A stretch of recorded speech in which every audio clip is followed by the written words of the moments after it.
నాకు some of sales. అది sales అనేది ఏ టేబుల్‌లో ఉంది? ఆర్డర్ బ్రేక్ డౌన్ టేబుల్‌లో ఉంది. Okay.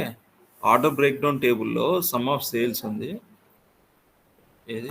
Previous year sales. Order break down టేబుల్‌లో సేల్స్‌ని టోటల్ సేల్స్ కింద ఒక మెజర్ క్రియేట్ చేసుకున్నాం ఫస్ట్.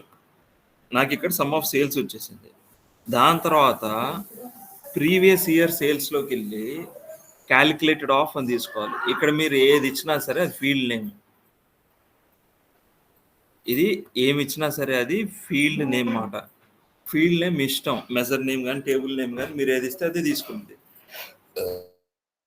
ఈక్వల్ టు పక్కన ఇక్కడ నుంచి మీకు స్టార్ట్ అవుతుంది. ఏది రాయాలి, కరెక్ట్ రాసామా లేదా, ఇయర్ మంత్.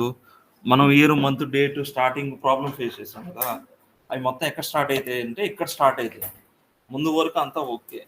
ముందు వరకు ఈక్వల్ టు ముందు మీరు ఏం ఇచ్చినా సరే అది తీసుకుంటుంది అంతే. అది ఫీల్డ్ నేమ్.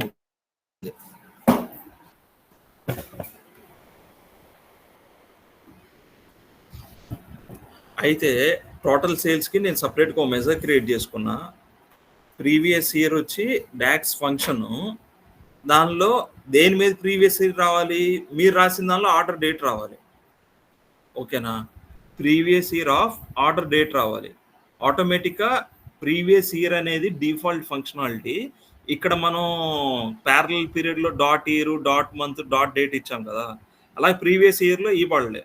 ఆల్రెడీ అన్ని ప్రీ డిఫైన్డ్గా దానిలోనే మెర్జ్ అయి ఉంటాయి డిఫాల్ట్. అందుకని అది ఓన్లీ ఇయరే తీసుకునేది. అందుకని నాకు ఇక్కడ 2012లోకి వెళ్తే 2011 సేల్స్ వచ్చింది, 2014లోకి వెళ్తే 2013 సేల్స్ వచ్చింది. ఇక్కడ అర్థమవుతుందా? అర్థమైంది సార్. ఎందుకంటే మోర్ దెన్ 10 మెజర్స్ మీరు క్రియేట్ చేయాలి. 10 కాదు, దాదాపు 13-14 మెజర్స్ వస్తాయి మీకు ఇప్పుడు వరకు జరిగిన క్లాస్.